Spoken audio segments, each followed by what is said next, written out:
ہم چلتے چلتے اس دروازے کے قریب آ گئے جہاں سے حشر کا راستہ تھا۔ میں نے صالح سے دریافت کیا، کیا اب ہمیں واپس میدان حشر جانا ہوگا؟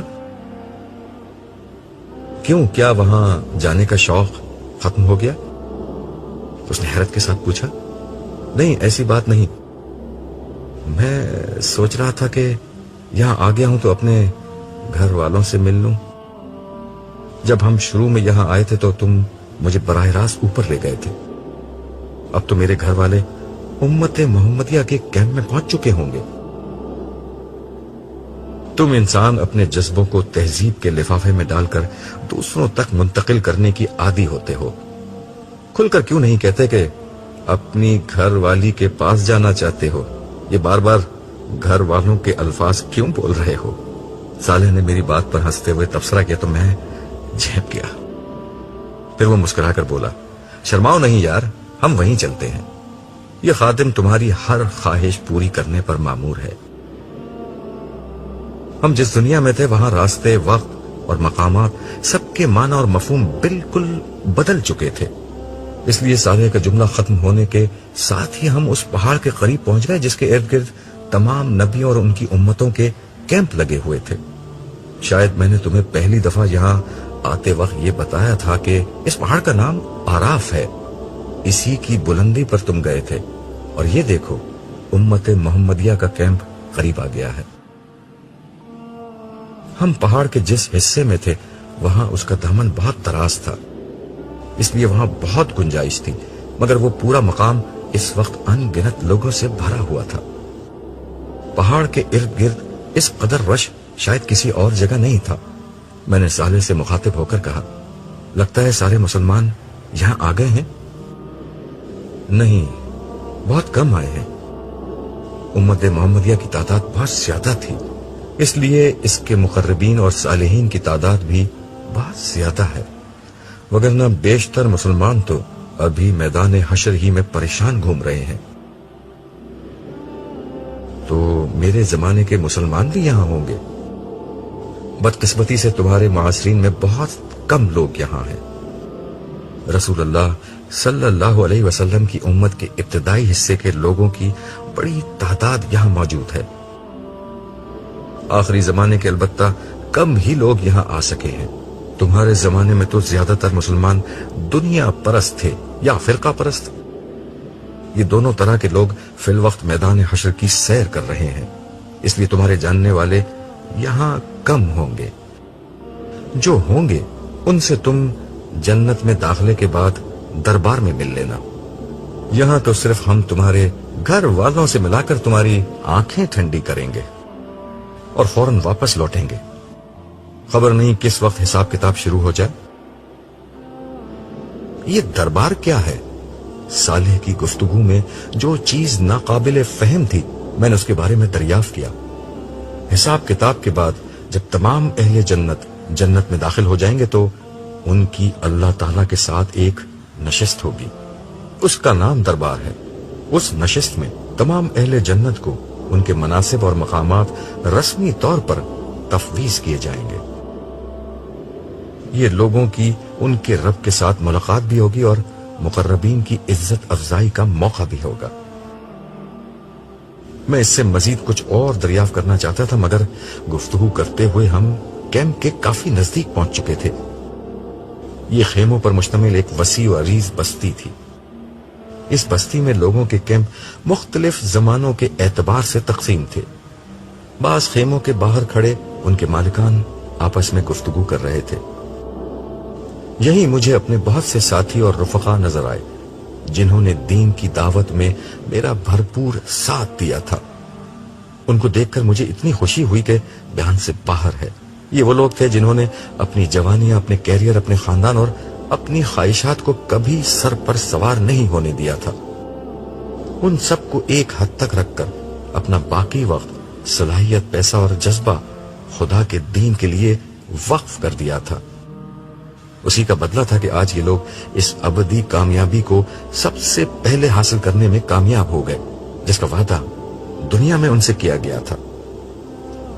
یہی ہمیں امت مسلمہ کی تاریخ کی بہت سی معروف ہستیاں نظر آئیں ہم جہاں سے گزرتے لوگوں کو سلام کرتے جاتے. ہر شخص نے ہمیں اپنے خیمے میں آ کر بیٹھنے اور کچھ کھانے پینے کی دعوت دی، جسے صالح شکریہ کے ساتھ رد کرتا چلا گیا. البتہ میں نے ہر شخص سے بعد میں ملنے کا وعدہ کیا. راستے میں صالح کہنے لگا، ان میں سے ہر شخص اس قابل ہے کہ اس کے ساتھ بیٹھا جائے. تم اچھا کر رہے ہو کہ ان سے ابھی ملاقات طے کر رہے ہو. ان میں سے بہت سے لوگوں سے بعد میں وقت لینا بھی آسان نہیں ہوگا. یہ کہہ کر وہ ایک لمحے کے لیے رکا اور محبت آمیز نظروں سے میری طرف دیکھ کر بولا، وقت لینا تو تم سے بھی آسان نہیں ہوگا عبداللہ. تمہیں ابھی پوری طرح اندازہ نہیں. اس نئی دنیا میں تم خود ایک بہت بڑی حیثیت کے مالک ہو گئے، مگر حقیقت یہ ہے کہ تم پروردگار عالم کے معیار پر ہمیشہ سے ایک بہت بڑے حیثیت کے آدمی تھے. یہ کہتے ہوئے صالح رکا اور مجھے گلے لگا لیا. پھر آہستگی سے میرے کان میں بولا، عبداللہ، تمہارے ساتھ رہنا میرے لیے بڑے اعزاز کی بات ہے. میں نے اپنی نگاہیں آسمان کی طرف بلند کی اور دھیرے سے جواب دیا، اعزاز کی بات تو خدا کی بندگی کرنا ہے، اس کے بندوں کو بندگی کی دعوت دینا ہے. یہ میرا اعزاز ہے کہ خدا نے ریت کے ایک بے وقت ذرے کو اس خدمت کا موقع دیا. یہ کہتے ہوئے احسان مندی کے جذبات سے میری آنکھوں سے آنسو بہنے لگے. ہاں، یہی ٹھیک ہے. خدا ہی ہے جو ذرہ ریت کو طلوع آفتاب دیتا ہے. تم سورج کی طرح اگر چمکے تو یہ خدا کی عنایت تھی، مگر یہ عنایت خدا پرستوں پر ہوتی ہے، سرکشوں، مفسدوں اور غافلوں پر نہیں. ہم ایک دفعہ پھر چلنے لگے اور چلتے چلتے ہم ایک بہت خوبصورت اور نفیس خیمے کے پاس پہنچ گئے. میرے دل کی دھڑکن کچھ تیز ہو گئی. صالح میری طرف دیکھتے ہوئے بولا، نائمہ نام ہے تمہاری بیوی کا؟ میں نے ازبات میں گردن ہلا دی. صالح نے انگلی سے اشارہ کر کے کہا، یہ والا خیمہ ہے. کیا اسے معلوم ہے کہ میں یہاں آ رہا ہوں؟ میں نے دھڑکتے دل کے ساتھ پوچھا. نہیں، صالح نے جواب دیا. پھر ہاتھ سے اشارہ کر کے کہا، یہ ہے تمہاری منزل. میں ہولے ہولے چلتا ہوا خیمے کے قریب پہنچا اور سلام کر کے اندر داخل ہونے کی اجازت چاہی. اندر سے ایک آواز آئی جسے سنتے ہی میرے دل کی دھڑکن تیز ہو گئی. آپ کون ہیں؟ عبداللہ. میری زبان سے عبداللہ کا نام نکلتے ہی پردہ اٹھا اور ساری دنیا میں اندھیرا چھا گیا. اگر روشنی تھی تو صرف اسی ایک چہرے میں جو میرے سامنے تھا. وقت، زمانہ، صدیاں اور لمحے سب اپنی جگہ ٹھہر گئے. میں خاموش کھڑا ٹکٹکی باندھ کر اسے دیکھتا رہا. نائمہ کا مطلب روشن ہوتا ہے، مگر روشنی کا مطلب یہ ہوتا ہے، یہ مجھے آج پہلی دفعہ معلوم ہوا تھا. ہم جب آخری دفعہ ملے تھے تو زندگی بھر کا ساتھ بڑھاپے کی رفاقت میں ڈھل چکا تھا، جب محبت حسن اور جوانی کی محتاج نہیں رہتی. مگر نائمہ نے اپنی جوانی کے تمام ارمانوں اور خوابوں کو میری نظر کر دیا تھا. اس نے جوانی کے دنوں میں بھی اس وقت میرا ساتھ دیا تھا جب میں نے آسان زندگی چھوڑ کر اپنے لیے کانٹوں بھرے راستے چن لیے تھے. اس کے بعد بھی زندگی کے ہر سرد و گرم اور اچھے اور برے حال میں اس نے میری پوری طاقت سے میرا ساتھ دیا تھا، یہاں تک کہ موت ہم دونوں کے بیچ حائل ہو گئی.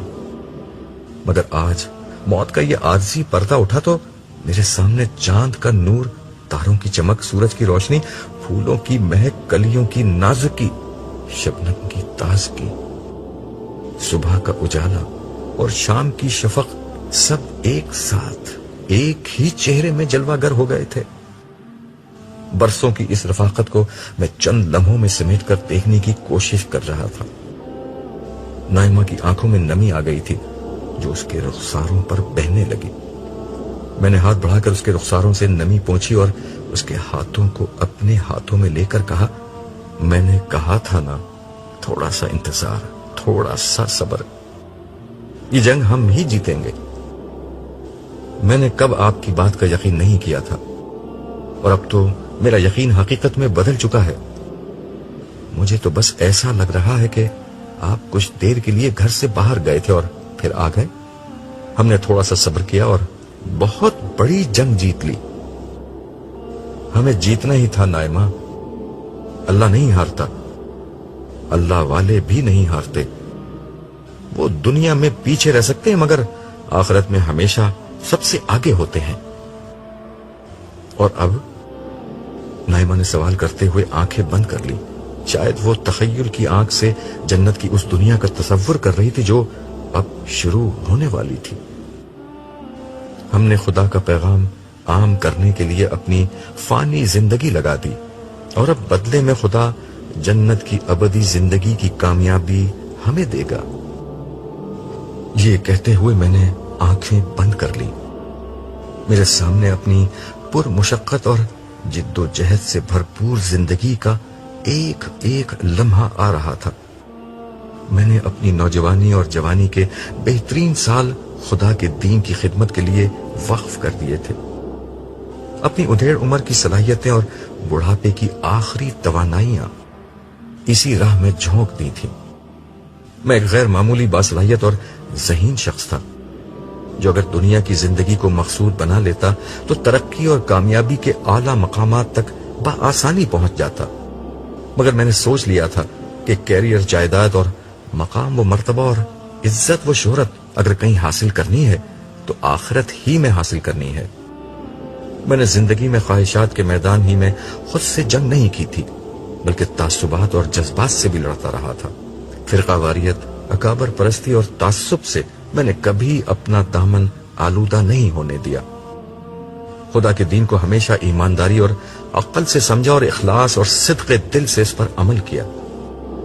اس کے دین کو دنیا بھر میں پھیلایا اور کبھی اس راہ میں کسی ملامت کرنے والے کی ملامت کی پرواہ نہیں کی۔ اس سفر میں خدا نے جو سب سے بڑا سہارا مجھے دیا وہ نائمہ کی محبت اور رفاقت تھی، جس نے ہر طرح کے حالات میں مجھے لڑنے کا حوصلہ بخشا۔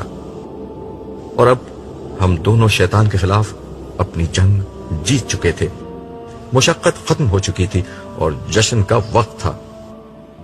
ہم اسی حال میں تھے کہ صالح نے کھنکار کر ہمیں اپنی موجودگی کا احساس دلایا اور بولا، آپ لوگ تفصیل سے بعد میں ملیے گا، ابھی چلنا ہوگا۔ اس کے ان الفاظ پر میں واپس اس دنیا میں لوٹ آیا۔ میں نے صالح کا نائمہ سے تعارف کروایا، یہ صالح ہیں۔ پھر ہنستے ہوئے میں نے اپنی بات میں اضافہ کیا، یہ کسی بھی وقت مجھے تنہا چھوڑنے پر آمادہ نہیں ہوتے۔ نائمہ نے صالح کو دیکھتے ہوئے کہا، میں انہیں جانتی ہوں، مجھے یہاں پر یہی چھوڑ کر گئے تھے اور اسی وقت آپ کے بارے میں بتا دیا تھا، وگرنہ میں بہت پریشان رہتی۔ میں نے صالح کی طرف مڑتے ہوئے کہا، تم مجھ سے الگ ہی کب ہوئے جو نائمہ کو یہاں چھوڑنے آ گئے تھے؟ تمہیں غالباً یاد نہیں، جس وقت تم اوپر بیٹھے پروردگار کے حضور حشر کے میدان میں گھومنے پھرنے کا پروانہ لے رہے تھے، اس وقت میں تمہارے برابر سے اٹھ گیا تھا۔ عبداللہ، یہ تمہاری کمزوری بھی ہے اور طاقت بھی کہ جب تم خدا کے ساتھ ہوتے ہو تو تمہیں ارد گرد کا ہوش نہیں ہوتا۔ ہوش تو مجھے تھوڑی دیر پہلے بھی نہیں تھا، مگر اس وقت تو تم ٹلے نہیں۔ ہاں، میں اگر ٹل جاتا تو پھر تم سے اگلی ملاقات یوم حشر کے بعد ہوتی۔ ویسے تم انسان بڑے ناشکرے ہو اور بھلکڑ بھی، بھول گئے تمہیں کہاں جانا ہے؟ اوہو نائمہ، ہمیں چلنا ہوگا، تم یہیں رکو، میں کچھ دیر میں آتا ہوں۔ مگر ہمارے بچے؟ وہ بھی ٹھیک ہیں، تم انہیں یہاں تلاش کرو، قریب میں کہیں مل جائیں گے، وگرنہ میں تھوڑی دیر میں سب کو لے کر خود آ جاؤں گا۔ ابھی مجھے فوراً میدان حشر میں لوٹنا ہے، ملنا ملانا اس کے بعد عمر بھر ہوتا رہے گا۔ اس آخری سوال کے بعد یہاں میرے رکنے کی گنجائش ختم ہو چکی تھی، کیونکہ مجھے جواب میں ان دو بچوں کے بارے میں بھی بتانا پڑتا جو یہاں نہیں تھے، اور یہ ایک بہت تکلیف دہ کام تھا۔ نائمہ نے کچھ سمجھتے ہوئے اور کچھ نہ سمجھنے کے انداز میں گردن ہلا دی۔ واپسی پر میں نے صالح سے کہا، یہاں کی زندگی میں تو خاندانوں میں بڑی ٹوٹ پھوٹ ہو جائے گی، کسی کی بیوی رہ گئی اور کسی کا شوہر رہ گیا۔ ہاں، یہ سب تو ہوگا، آگے بڑھنے کا موقع تو وہ دنیا تھی جو گزر گئی، یہاں تو جو پیچھے رہ گیا سو رہ گیا، لیکن یہاں کوئی تنہا نہیں ہوگا۔